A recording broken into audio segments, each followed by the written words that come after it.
Is the uncertain situation in the Persian Gulf. That took a new turn today when American warships shelled and destroyed 2 Iranian oil platforms and then raided another. Iran's President Ali Khamenei says the attack is a big mistake and he vows that Iran will retaliate. But the administration does not expect the military strike will end the Persian Gulf conflict. No, we're not going to have a war with Iran.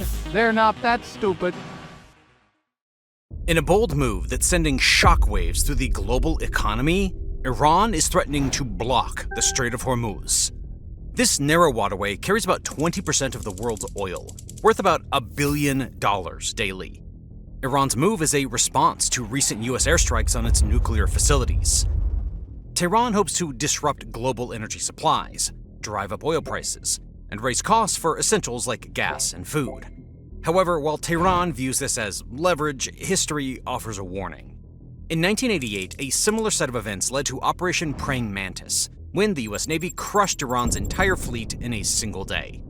As tensions rise once again, the question isn't about what Iran might do, but how the US under President Donald Trump might respond. Let's rewind to this teachable moment and see how it all went down.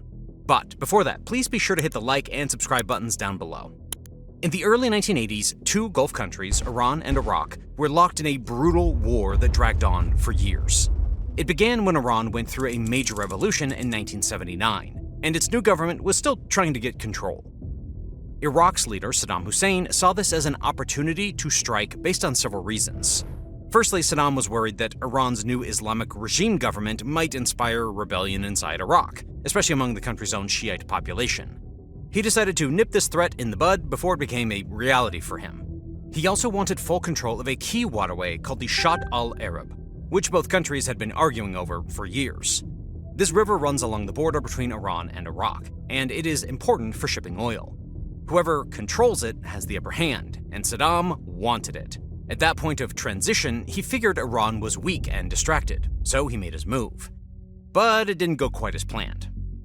What was supposed to be a pushover resulted in a war that dragged on for 8 long years, with both sides losing hundreds of thousands of people and spending billions. It became one of the deadliest wars in modern Middle Eastern history. As the fighting dragged on into the late 1980s, both sides were desperate to hurt each other, and they didn't care much about who got caught in the crossfire. The Strait of Hormuz became a battleground. Both Iran and Iraq started attacking oil tankers, trying to choke off each other's money from oil exports. Both countries relied on selling oil to fund their armies, and the Persian Gulf was the main route for getting that oil to market. Iraq, backed by some Arab states, started attacking Iranian tankers and oil facilities early in the war.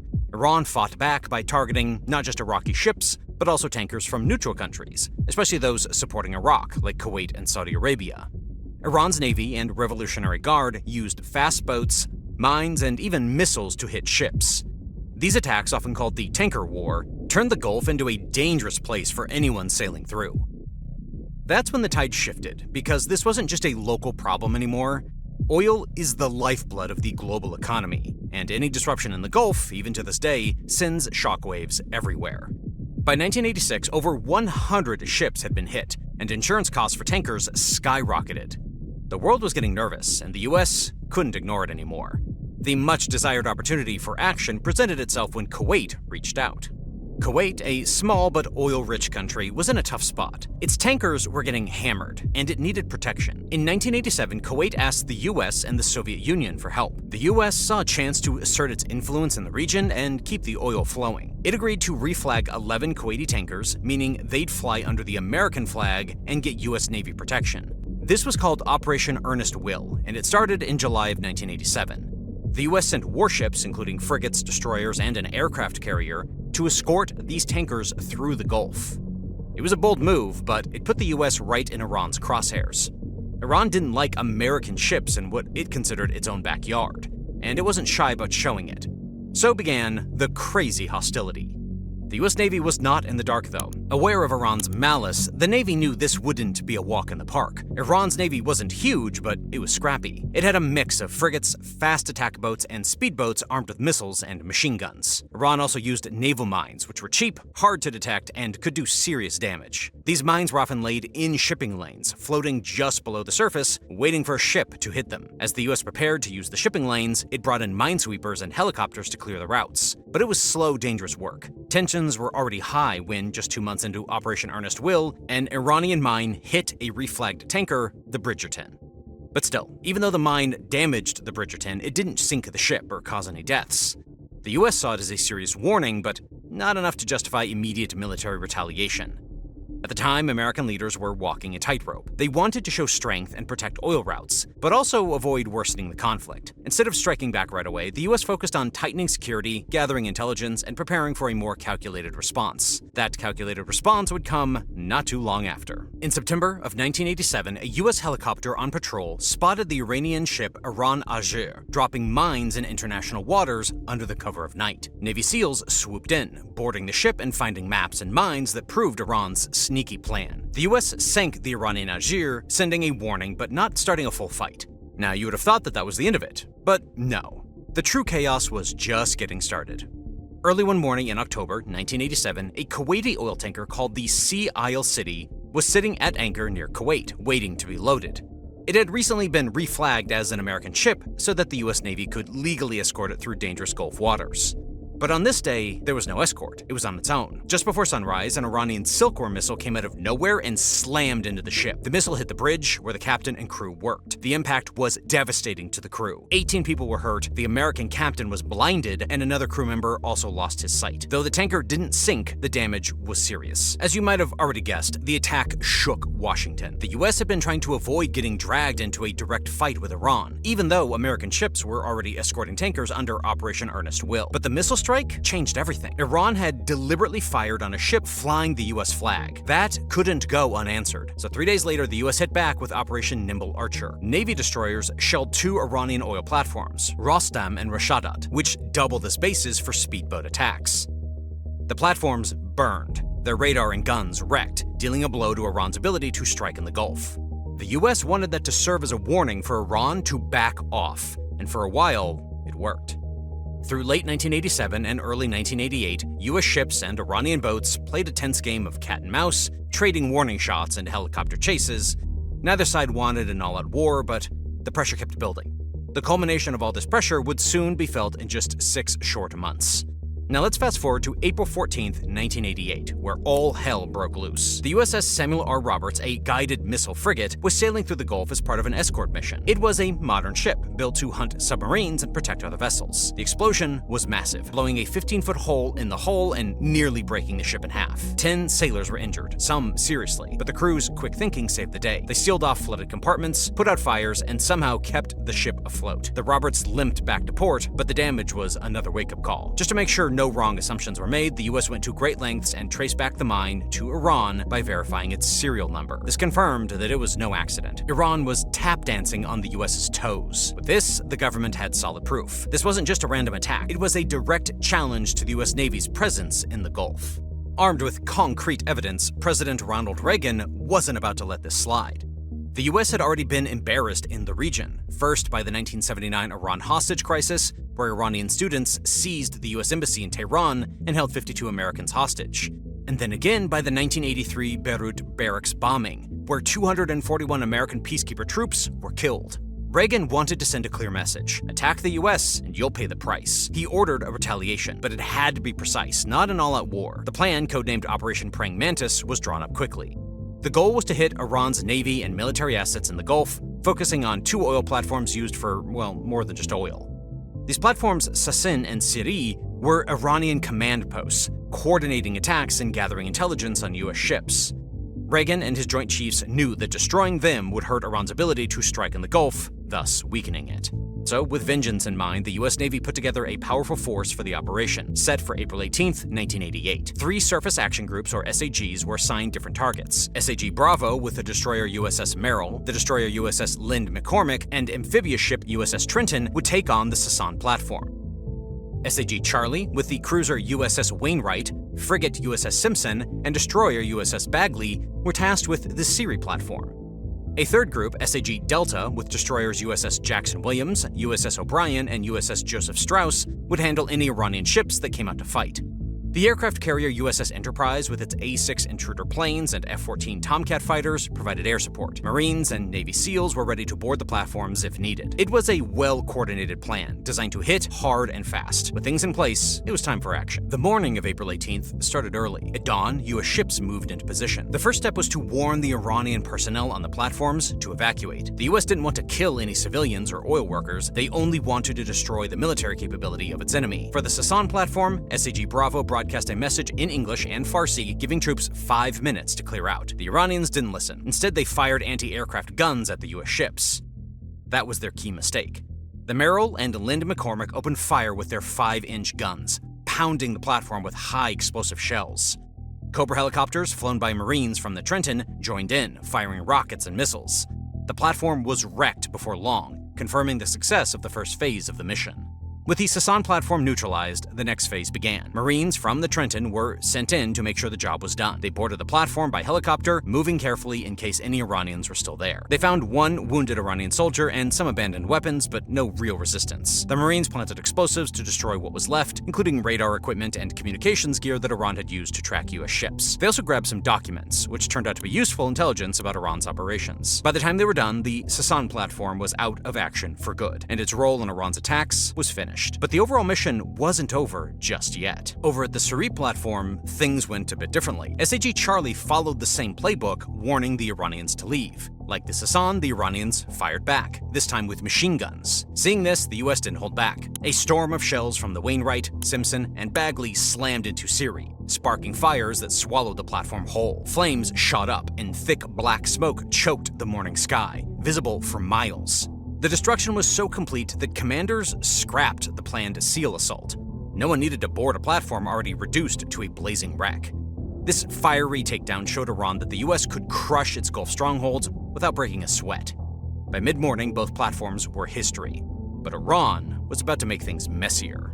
As you might expect from wounded pride, Iran wasn't going to sit back and let this happen. Its navy, though clearly outmatched, was ready to fight back. The first to respond was the Joshan, a fast attack missile boat armed with a Harpoon missile. The Joshan was small but dangerous, built for hit-and-run attacks. It approached SAG Charlie, ignoring all warnings to stay away. It was clearly out for blood. Then it fired its Harpoon at the USS Wainwright. However, the US ships were ready. The Wainwright launched chaff, a cloud of metal strips that confused the missile's radar, and the Harpoon missed. Seeing the dangerous intent of its enemy, the US didn't hesitate with its counterattack. The Wainwright and Simpson fired back with standard missiles and a Harpoon of their own. The Joshan was instantly hit multiple times and sank quickly. Its crew of about 30 lost to the depths of the ocean. It was another stark reminder of the day that showed that challenging the US Navy head-on is a bad idea. The sinking of the Joshan was just the start of the naval battles that day. Iran's larger ships were about to enter the fight, but the US was more than ready for them. The frigate Sahand, one of Iran's most powerful ships, was spotted moving towards US forces. The Sahand was a British-built ship, armed with missiles and guns, and it had a reputation for attacking neutral tankers. A-6 Intruder planes from the USS Enterprise picked it up on radar and moved in. The Sahand fired anti-aircraft missiles at the planes, a bold but doomed move. After successfully dodging all attacks, the A-6, along with ships from SAG Delta, unleashed a devastating attack. Harpoon missiles, laser-guided bombs, and gunfire slammed into the Sahand. The ship caught fire, resulting in its ammunition exploding. Within minutes, it sank, taking most of its 45-man crew with it. The Sahand was the largest warship that the US Navy had sunk since World War II. That was yet another warning to Iran. Though the loss of the Sahand was a huge blow to Iran, the fighting wasn't done. Remember what I said about wounded pride? Yeah, Iran had plenty of that. Another Iranian frigate, the Sabalan, was out there, and it had a bad reputation. The Sabalan was known for attacking unarmed merchant ships, earning it the nickname the Scourge of the Gulf. It sailed out to confront the US, firing on A-6 intruders from the Enterprise. The US response was swift and decisive. An A-6 dropped a 500-pound laser-guided bomb right into the Sabalan smokestack, a perfect shot that instantly crippled the ship. The bomb exploded inside, starting fires and knocking out its engines. The Sabalan was dead in the water, its crew struggling to even keep it afloat. It was the definition of a sitting duck, and all the troops had to do was fire more shots at the Sabalan to send it to the bottom of the Gulf. Luckily for the Iranians, President Reagan had some restraint. He immediately gave the order to hold back. He had set out to send a message, and he had done exactly that. He felt there was no need to destroy the Sabalan and its crew beyond the embarrassing defeat that he had just delivered to them. The Sabalan was towed back to port, a broken symbol of Iran's defeat. By now, it was clear the US was dominating this fight, but stubbornly, Iran kept trying. Small, fast boghammer speedboats operated by the Revolutionary Guard swarmed out to harass US ships. These boats were lightly armed with machine guns and rocket launchers, relying on speed and numbers. They fired on US helicopters and ships, but it was a one-sided battle. A-6 intruders and Cobra helicopters targeted the boats, sinking 3 and damaging several others. To no one's surprise, except perhaps the Iranians, the speedboats were no match for the US Navy's firepower and coordination. Iran also sent 2 F-4 Phantom jets towards the USS Enterprise, but they turned back when the US locked onto them with radar. Iran's Air Force at least knew that they weren't ready to take on the Enterprise's F-14s. Smart move for a chain of command that had spent the entire day making really bad decisions. Sadly, however, the operation wasn't without cost for the US. A Marine Sea Cobra helicopter, part of the Sahand platform attack, went down during the fighting. The helicopter failed to return from a mission escorting transport helicopters that carried Marines to plant explosives on the Iranian oil platforms. Though the exact cause of this was never confirmed, it is speculated that they crashed in the smoke and debris while evading attacks. The 2 Marine pilots, Captain Stephen Leslie and Captain Kenneth Hill, were killed. Their loss was a somber moment in an otherwise successful operation. The US Navy honored their sacrifice, but it didn't slow the mission. As the sun set on April 18, 1988, the US Navy had delivered a crushing blow to Iran's naval forces. The Sasan and Siri platforms lay in ruins. The Joshan and Sahand rested at the bottom of the Gulf. The Sabalan limped away, crippled, and several speedboats were gone. Iran's navy was battered, and the US had sent a clear message: attack on neutral ships or the US Navy would not stand. But that day's impact stretched far beyond the Gulf's waters. It reshaped how Iran and the US approached naval warfare, strengthened alliances, and set a global standard for modern warfare. Let's quickly dive into what happened next and why it still echoes in 2025. First off, Iran's defeat was a bitter pill. Losing the Sahand with 45 sailors, the Joshan with 30, and 3 boghammer speedboats was a heavy toll. The Sabalan, a damaged prized frigate, needed months before it could sail again. The loss stung Iran's pride, with the Ayatollahs facing sharp criticism at home for overestimating their navy's strength. Crowds in Tehran chanted against the US, but behind closed doors, military leaders knew they couldn't match American firepower. The Revolutionary Guard, Iran's zealous naval arm, took charge of a new plan. Instead of costly frigates, they built a fleet of small, agile boats like the Siraj class, designed for hit-and-run attacks. Back in 1987, Iran had laid mines to harass tankers, a tactic they refined after 1988. After this loss, they refined their strategy. Now, in 2025, Iran commands about 1,500 vessels, mostly speedboats and mini-submarines. These have been trained to swarm larger ships or scatter mines across the Strait of Hormuz as new strategies. With over 10,000 mines, they could disrupt global oil flow, as they've threatened to do now. This strategy avoids open battles, a lesson from 1988's failure. The fruits? Well, back in 2019, Iran struck tankers in the Gulf of Oman, dodging blame. Then recently, Iran-backed Houthis launched drones at US ships in the Red Sea. Last year, in 2024, Iran tested drone swarms in Gulf exercises, signaling their evolving threat. These moves show Iran's knack for needling the US without risking another crushing defeat. While Iran retooled its navy, the US sharpened its own edge. When the operation happened, sailors and Marines returned as heroes, and the Reagan administration proved it could protect allies like Kuwait. The operation also showcased cutting-edge tools. The Harpoon missiles sank the Joshan from miles away.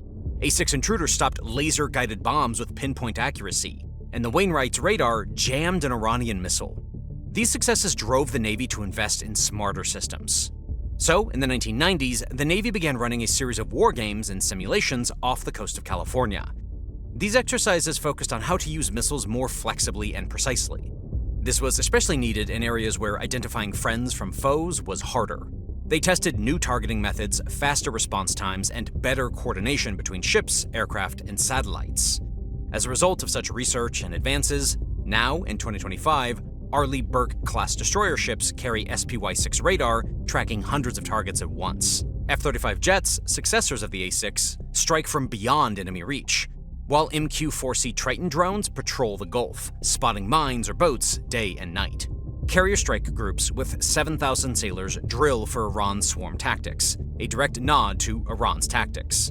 With a $200 billion budget dwarfing Iran's $1 billion, the US Navy stands ready for almost any modern challenge, its dominance rooted in that one day's victory almost 4 decades ago. So what was the aftermath of the defeat? Well, Iran tanker attacks faded after 1988, calming the Gulf. Operation Earnest Will expanded to escort all neutral ships, keeping the waterway open until the Iran-Iraq War ceasefire in August of 1988. This success cemented US alliances.